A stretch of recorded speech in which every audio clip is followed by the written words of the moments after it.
레위기 1장에서부터 7장까지가 5가지 제사에 대한 규례가 주어졌었습니다. 그리고 8장부터 10장까지는 이스라엘의 제사장들이 세워지게 되었습니다. 이제 실제로 이스라엘 회중 가운데에는 제사장이 세워져서 제사가 모든 백성들 가운데 실행될 수 있었습니다. 그런데 중요한 것은 하나님께 나와 제사를 드리기 위해서는 지금 나 자신이 하나님께 나아갈 수 있는 상태인지 아닌지를 점검하는 것이 필수였습니다. 그래서 11장부터 15장까지의 말씀은 이것을 위해 필요한 정결 규례에 대해서 다루고 있는 본문들입니다. 특별히 오늘 11장은 정한 짐승 그리고 부정한 짐승에 대해서, 그리고 먹을 수 있는 것과 먹을 수 없는 짐승에 대한 규례가 등장합니다. 이 법에 대해서, 그리고 이 법이 우리에게 주는 교훈은 무엇인지 살펴보려고 합니다. 이 11장을 좀 구조적으로 보면 23절까지는 먹을 수 있는 짐승, 먹지 못하는 짐승을 규정하고 있습니다. 근데 사실 이유는 레위기에서 명확히 밝혀주고 있지는 않습니다. 그리고 24절부터 47절까지는 그 동물들로 인해 부정해지는 경우에 대해 이야기하고 있고, 어떻게 다시 정결을 회복할 수 있는지에 대한 이야기를 하고 있습니다. 기본적으로 잠시 설명을 드리면 5가지 생물로 분류가 되어 있습니다. 뭐냐면 육지에 있는 동물들, 그 다음에 물고기, 그리고 날아다니는 새, 그리고 날아다니는 곤충, 땅에 기어다니는 것들. 다 외우실 필요는 없지만 이런 5생물로 분류가 되어 있다 정도만 알고 계시면 됩니다. 제가 여기 있는 모든 동물을 다 일일이 설명할 수는 없지만 이 말씀을 묵상하며 우리 모두의 마음이 좀 무거운 부분이 있습니다. 7절을 보면, 21장 7절을 보면 돼지를 먹지 말라고 하나님이 명령하시죠. 모든 남자들이 좋아하는 메뉴가 혹시 뭔지 아십니까? 돈가스입니다. 모든 남자들에게 물어보면 돈가스, 제육볶음, 이 2가지는 항상 나오거든요. 그러면 말씀을 따르자면 이것은 먹지 못하는 것이죠.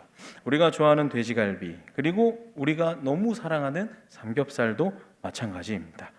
안타까움을 금할 길이 없죠. 그리고 또 말씀대로라면 비늘이 없는 어류들은 피해야 되는 것이죠.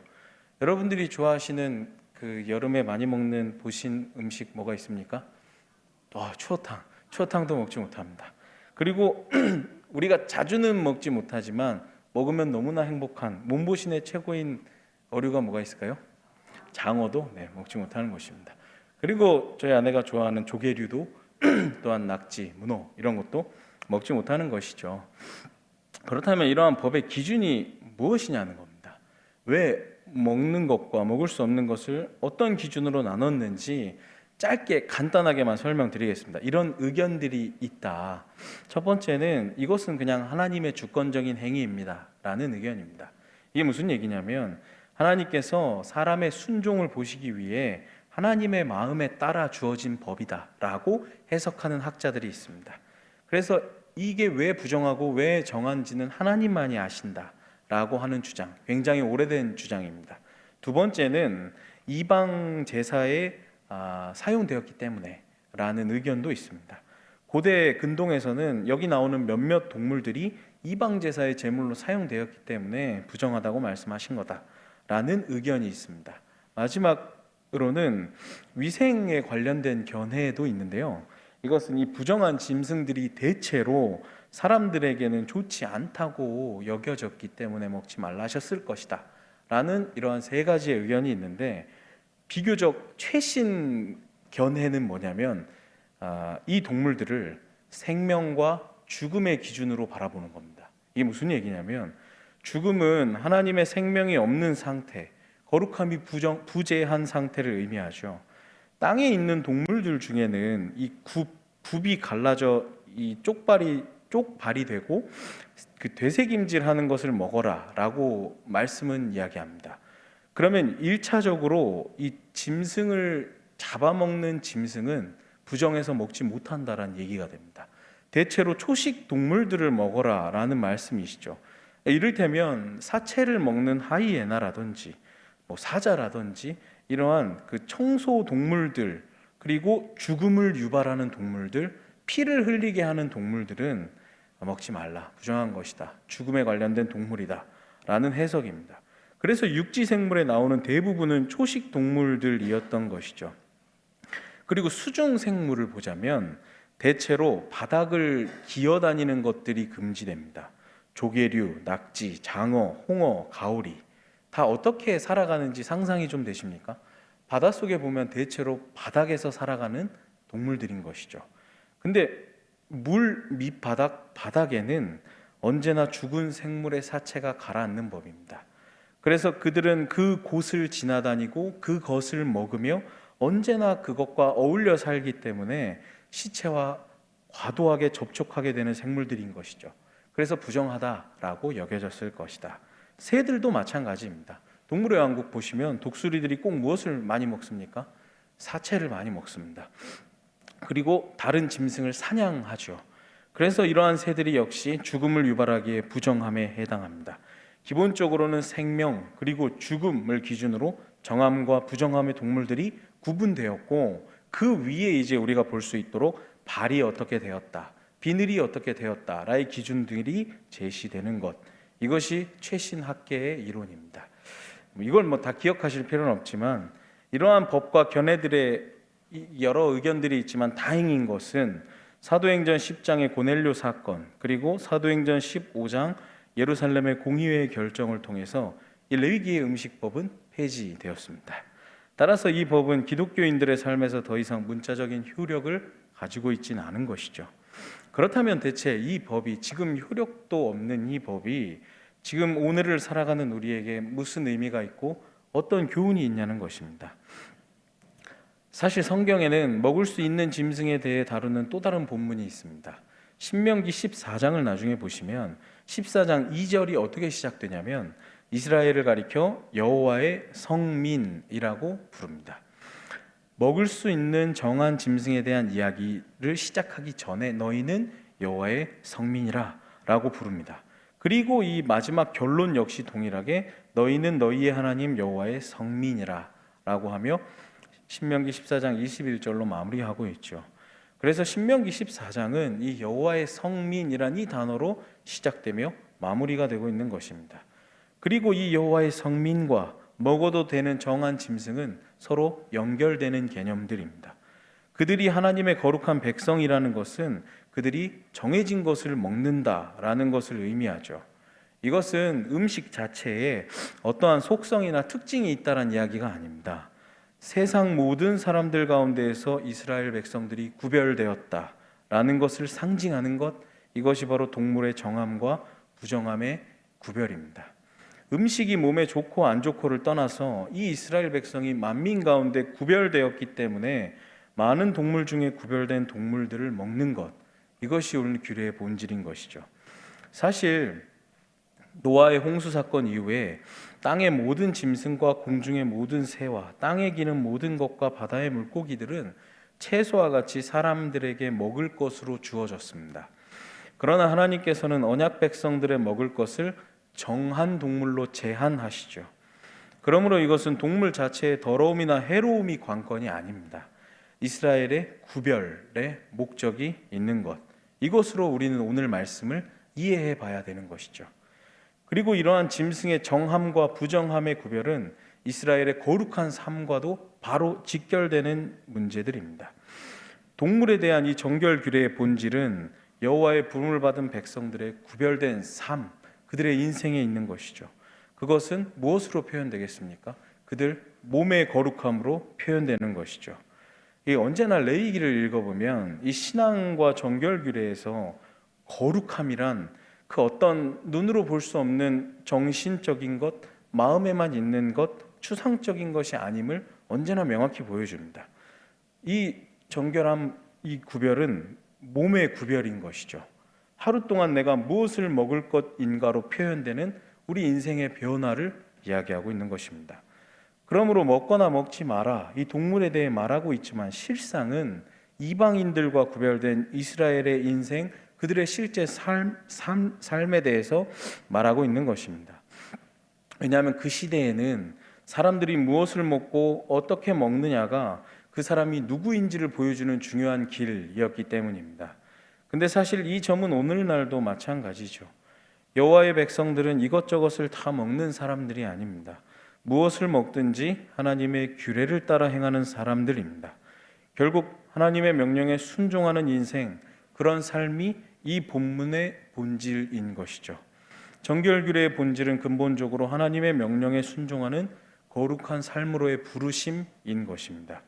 규례는 단지 그것을 보여주는, 구별해주는 표지일 뿐인 것이죠. 이제 이러한 본문을 통해서 우리는 신약으로 접근해 볼 수도 있습니다. 바로 고린도전서 10장 31절의 말씀입니다. 그런즉 너희가 먹든지 마시든지 무엇을 하든지 다 하나님의 영광을 위하여 하라. 오늘 본문은 45절이 핵심이었습니다. 하나님께서 이스라엘을 애굽에서 출애굽 해방시키신 이유가 그들의 하나님이 되시고 그들이 거룩하신 하나님을 닮아 거룩하게 되도록 하기 위해서인 것임을 45절은 밝히고 있죠. 이것은 단순히 죄로부터의 해방은 아니었습니다.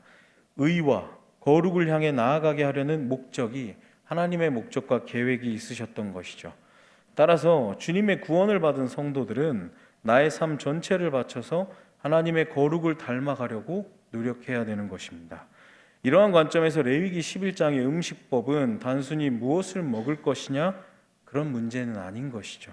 하나님과의 내가 어떤 관계를 가질 것이냐, 내가 어떤 형태의 인생을 살아갈 것이냐, 주님과 함께 어떻게 살아갈 것이냐에 대한 문제에 대한 이야기인 것입니다.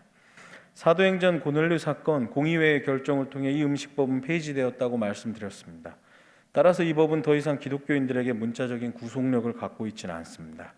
그러나 하나님의 거룩한 백성이 하나님을 닮아가기 위해서, 거룩한 삶을 위해 나의 삶의 모든 부분 하나님의 기준에 맞춰가야 된다라는 이 요구만큼은 오늘날도 여전히 유효한 것이죠. 우리 성도들은, 그리스도인들은 하나님의 거룩함을 담기 위해 하나님의 백성, 거룩한 그 백성으로 살아가기 위해서 우리 삶의 모든 영역에서 구별된 백성으로 살아가야 되는 것입니다. 이런 면에서 레위기의 음식법이 진정으로 가르치고자 하는 것은 우리 삶의 모든 영역 가운데 단순히 구원받고 천국 가는 그날까지 막연히 살아가는 게 아니라 우리에겐 거룩한 하나님을 닮아가야 될 소명들이 있다. 이것을 기억하라 라는 것이 우리에게 가르치고자 하는 것이죠. 우리는 이러한 말씀과 교훈을 통해 우리 삶의 모든 영역에 다 주님께 매여 있는 삶을 살아가야 하는 것입니다. 그리스도인들이라면 누구나 거룩한 성품, 그리고 거룩한 모습, 신실한 모습, 이것들이 신앙생활이나 예배 때 나타나야 된다라는 생각은 누구나 다 가지고 있습니다. 영적인 측면에서의 거룩함, 완전성은 우리가 당연히 갖춰야 된다라고 당연히 생각합니다. 그러나 육체적인 면에서의 흠 없음, 그리고 우리 실생활에 있어서의 흠 없음, 그리고 종교, 도덕과는 상관없는 우리 생활 가운데에서 흠 없음은 충분히 생각하지 못하는 경우도 있다라는 것이죠. 우리가 사도 바울의 권면, 먹든지 마시든지 무엇을 하든지 다 하나님의 영광을 위하여 해야 한다라는 이 권면을 생각해 본다면 우리는 우리의 매우 일상적인 인생 가운데에서, 우리 삶의 시간 가운데에서도 거룩함을 추구하며 살아가야 되는 것입니다. 우리 자신의 육체적인 측면, 일상생활에서 먹고 마시는 것, 심지어 시간 사용의 문제까지 등 온전함을 추구해야 하는 것이죠. 우리 삶의 아주 작은 부분까지도, 아주 원초적인 부분까지도 거룩하신 하나님을 닮아가며 따라가야 하는 것입니다. 우리가 주님을 닮아야 될 영역은 우리의 모든 행실이기 때문입니다. 어느 부분은 거룩하고 어떤 부분은 거룩하게 안 살아도 되는 것이 아니죠. 내가 신앙생활과 내 인생을 살며 이 부분에서는 다른 사람들보다 충분히 더 높은 기준으로 사니까 이 부분은 어느 정도 느슨하게 살아도 되겠지라고 생각하면 안 되는 것이죠. 교회에서는 잘 섬기고 신앙생활을 잘 하시는 분들 중에서도 회사에 가면 그 회사의 윤리 수준에 맞춰서 그리스도인이 아닌 것처럼 살아가는 사람들도 사실 꽤 있습니다. 법을 어기며 사업을 한다든지 부도덕한 일을 하고 살아간다든지 우린 이렇게 살아가서는 안 되는 것이죠. 우리가 거룩해져야 될 영역은 우리의 모든 부분들입니다. 이 레위기를 설교를 준비하며 제가 자주 보는 책이 있습니다. 근데 그 저자가 누구냐면 박철현 교수님이라는 분이신데요. 이분이 사실 영국에서 공부하신 교수님인데, 이분이 영국에서 유학할 때 당시에 영국의 여성들을 보며 굉장히 인상 깊었던 점이 있었다고 합니다. 굉장히 많은 영국의 여성들이 화장이나 헤어스타일, 옷 입는 스타일이 다이애나 황태자비와 굉장히 비슷했다라고 합니다. 그 시대에는. 왜냐하면 그녀가 영국인들의 롤 모델이었기 때문에 많은 여성들이 그분을 보고 그분을 따라하고 흉내낸 것이었죠. 또 사자성어 중에는 유명한 사자성어가 있죠. 부전자전이라는 말도 있습니다. 제 외모는 저희 어머니를 사실 많이 닮았습니다만은 곰곰이 저란 존재에 대해서 생각해 보면 제 가치관, 생각, 성격, 말투, 심지어 걸음걸이까지도 아버지와 많이 닮아 있습니다. 사실 유전자의 힘은 굉장히 무서운 것이죠. 사람은 자신의 뿌리를 닮아가게 되어 있습니다. 그리고 자신이 바라보는 존재를 닮게 되어 있는 것이죠. 우리가 세상을 바라보며 우상들을 바라보며 살아간다면 우리는 그들을 닮아갈 것입니다. 하나님께서는 선택하시고 출애굽시키시고 언약을 맺어주신 하나님의 백성들이 하나님 자신의 모습을 닮아가기를 원하십니다. 하나님을 섬기는 자들이라면 응당 그렇게 살아야 됩니다. 우리의 모습은, 우리의 일상은 하나님을 비추는 거울이 되어야 하는 것이죠. 말씀을 정리해 보려 합니다. 이스라엘 백성들을 이방과 세상 모든 민족들로부터 구별시켜 주었던 것이 바로 규례였습니다. 이 규례를 통해 그들이 어떤 존재인지 세상은 알 수 있었습니다. 이제는 음식법이 폐지되어 구속력이 없습니다. 다만 이제 우리는 살아계신 하나님께 대한 믿음, 순종, 그리고 내 형제와 자매를 향한 사랑, 행함과 진실함의 그 원칙이 우리가 누구인지를 규정해 주는 것이죠. 오늘의 본문을 깊이 묵상하시며 이제 우리 삶에 적용해야 할 것입니다. 하나님께서 오늘 나에게 원하시는 것은 무엇인가?